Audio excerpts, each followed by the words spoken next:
Here are my two main stills cameras, the 100 megapixel medium format Hasselblad X2D and the 17 megapixel micro four thirds Leica D-Lux 8. One is my landscape and car photography camera and the other is my everyday carry camera. One is clearly superior to the other. So which one took these photos?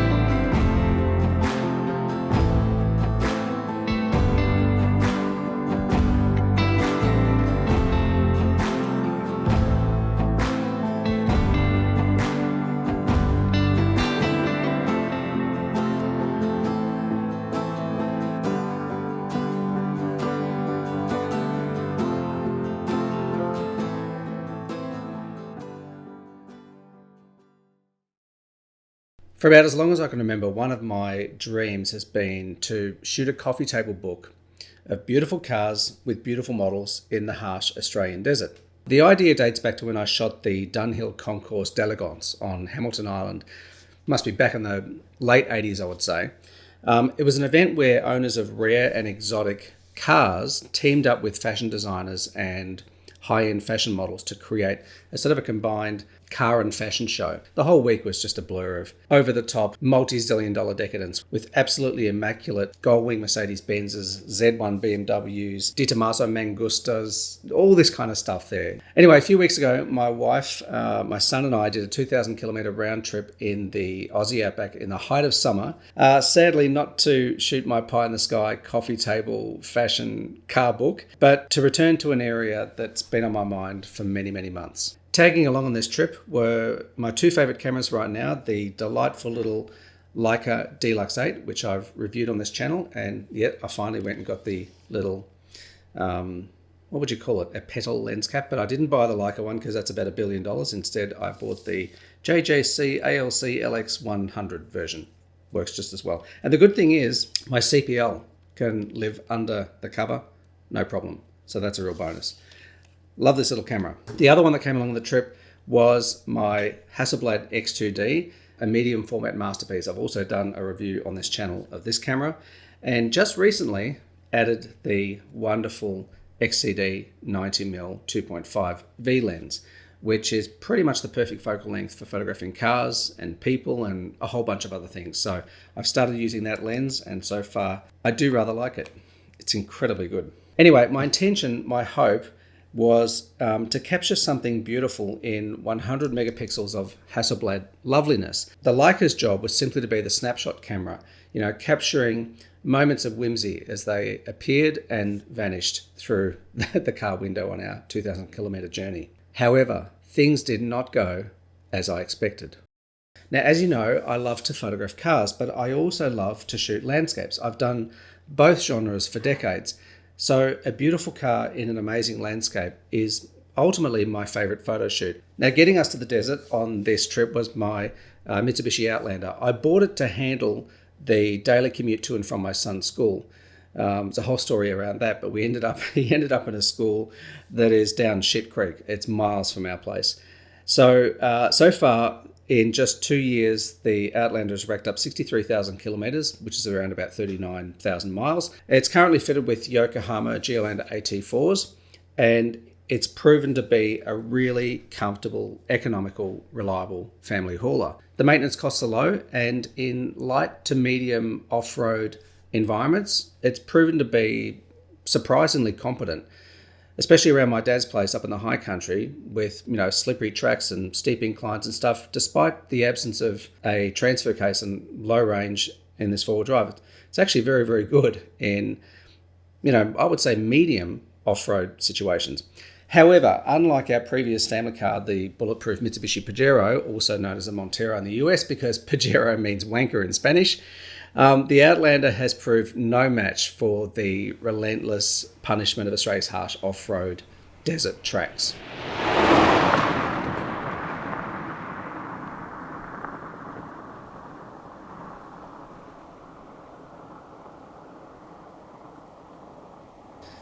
I've loved the desert since my first encounter as a 15-year-old when I embarked on a 5-day dirt bike desert safari with 6 complete strangers. The challenges were huge. The moment my front wheel touched the sand, I knew I was just way out of my depth, but I pressed on despite the fear. And although we faced some really serious problems, I mean, the team leader, the tour leader, had a crash that was bad enough that he had to be hospitalized, and he had to actually leave the event and deputize one of the guests to lead us out of the desert back to our pickup point. So it was kind of a disaster, but my attraction to the desert, that initial spark, had been lit. 6 years later, the organisers of the Australian Safari tapped me to be the official photographer, and during that week of high-speed madness in helicopters and four-wheel drives with rally drivers, with virtually no sleep for that whole event, the die was set. I was in love with the desert. And for the last 35 years, I've been drawn to the centre of our continent like a moth to a flame. Just like that nervous 15-year-old aboard his Honda XR200 40 years ago, I remain completely mesmerised by the vastness of it, the deafening silence, and the absence of human impact in every direction. Its undeniable dangers, particularly in the summer months, only amplify the appeal for me. In fact, I remember one trip I did in the desert where I was bitterly disappointed that there had been recent rains, so there was growth in the desert, there were desert flowers, and that it was cool, that it wasn't blisteringly hot. I've always felt that when I'm in the desert, it needs to be hot, it needs to be dangerous.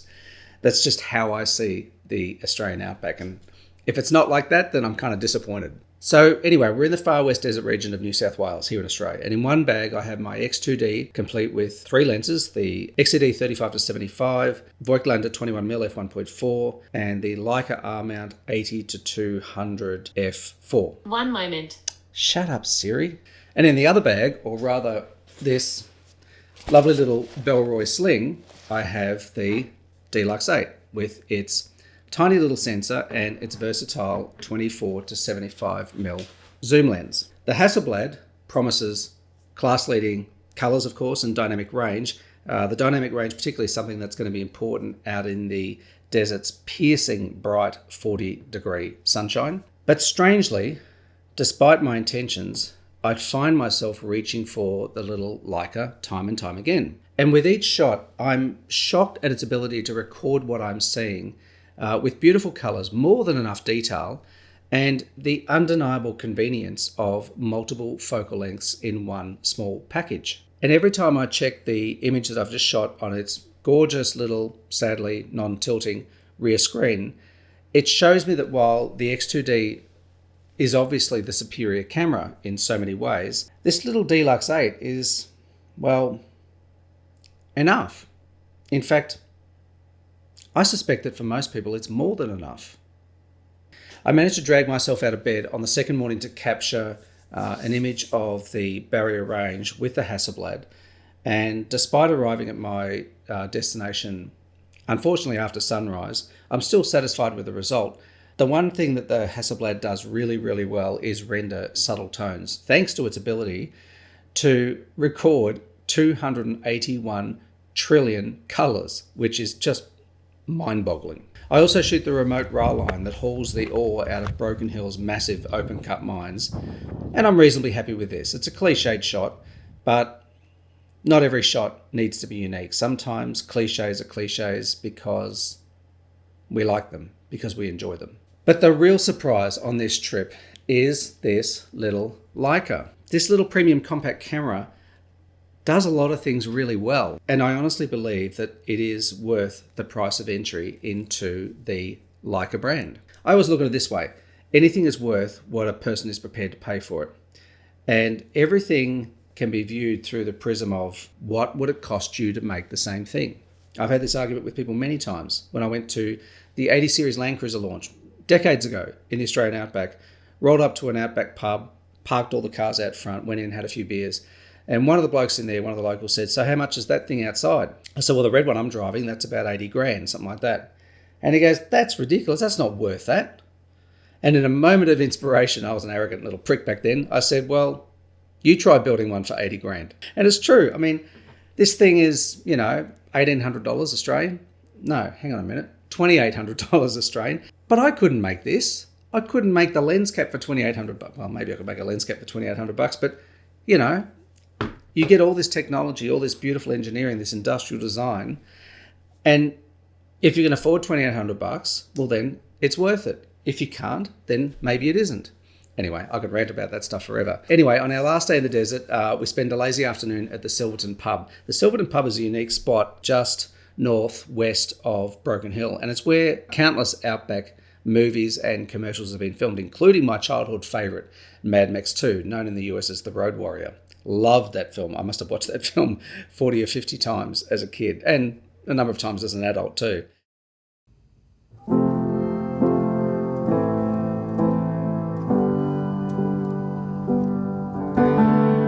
We end our visit overlooking the Mundi Mundi Plains, where the final battle scene and the tanker crash takes place in Mad Max 2.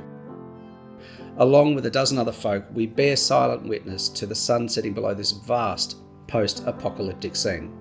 And it's a fitting end to our journey, an ample top-up of the affection I hold for this region, reinforcing once again the grip this harsh and unforgiving desert has on my soul. And of course, I'm not the least bit surprised by any of that.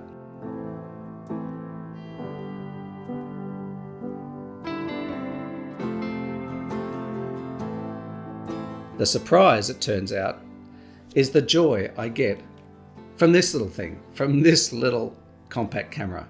That's the real surprise. Not to take anything away from the brilliant Hasselblad. I mean, the Hasselblad really is the best of the best for my style of photography these days. But just as the Porsche Boxster needs to be brilliant, given the price of entry, this little Leica is like, I reckon, it's like the MX-5. It punches well above its weight class. You know, I believe that we weren't made to spend our lives indoors or, in rush hour traffic heading to an office. We were meant to, notice and experience and appreciate the world around us. For me, outdoor photography and a love of cars and the road trips that they inspire have helped me do just that.